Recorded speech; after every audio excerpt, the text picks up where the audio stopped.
আমি ভালো না মন্দ পূর্বের ইতিহাস দেখে আপনাকে সামনে রায় করতে হবে নাকি? আমি সামনে এই করবো সেই করবো, অতীতে তুমি কি করছো সেটা জবাব দাও। কি কথা ঠিক আছে? অতীত ভাইয়া কি করছে সেটা জবাব দাও। তুমি হওয়ার নামাই দিয়েছো, সেখানে পেশা কি তুমি দেও নাই? তুমি লিমলেট বিলি করছো, পেশা কি তুমি দেও নাই? আমি দেবীগঞ্জ এই এলাকার যারা আছেন, যারা শুনতেছেন, সবার কাছে বিচার দিয়ে গেলাম। আপনার 12 তারিখের বিচারক আপনারা, ঠিক আছে? আপনাদের ভোট আপনারা কাকে দিবেন? চাঁদাবাজিকে দিবেন, যে পাথর দিয়ে মানুষকে মারে তাকে দিবেন, যা পাথর লুট করে তাকে দিবেন, না সব লোককে দিবেন? এইটাই সম্পূর্ণ রায় দিবেন আপনারা 12 তারিখে।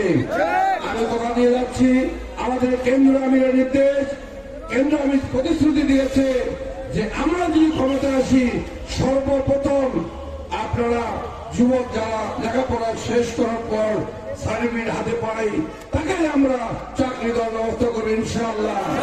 শুধু তাই নয়, আমরা পারবো, তার প্রমাণ আমাদের বাংলাদেশ জামাত ইসলামের ইসলামী ব্যাংক, ইবনে সিনা তথা বিভিন্ন প্রতিষ্ঠান, স্কুল কলেজ রয়েছে। তাই আমরা মানুষকে কর্ম দিতে পারবো ইনশাআল্লাহ। কি পারবো কিনা? পারবো না? পারবো। আপনারা আরো খেয়াল রাখবেন, দেশ স্বাধীনের পর অন্যান্য দলের ভাড়া যারাই ক্ষমতায় এসছে, তারাই ক্ষমতার মোহে বিদেশে পাড়ি দিচ্ছে, বিদেশে সংসার ও বাচ্চা সব বিদেশে থাকে।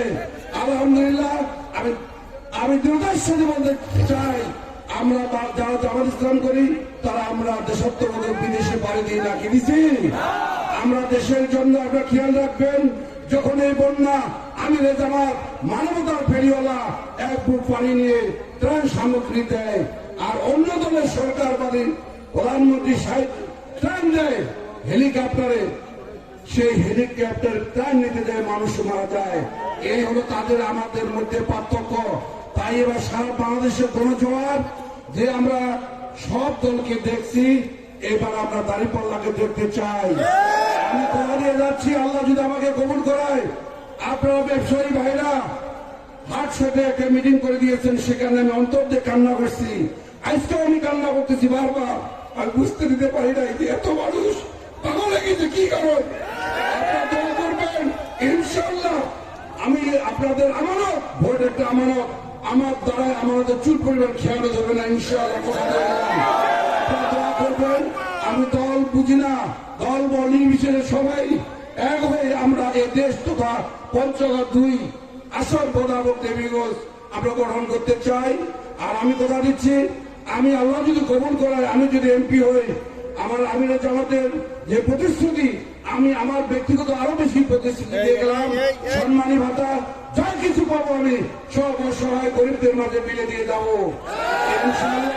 মসজিদ মন্দিরে দিয়ে যাবো। আমার বিষয়ে বিশেষ করে 5 তারিখের পর প্রতিপক্ষের বাহিনী কার্যকলাপ, তার নেতা কর্মীর কার্যকলাপ, আমাদের জামাত ইসলাম তো 11 দল এবং জামাত ইসলামের নেতাদের কার্যকলাপ বিচার বিশ্লেষণ করে আপনাদের বিবেক সবচেয়ে বড় আদালত, এই বিবেকে আপনারা ফাঁকি দিবেন না। আমি দল বুঝি না, পঞ্চগড় 2 বোদা এবং দেবীগঞ্জ ন্যায়ের প্রতীক দাঁড়িপাল্লা।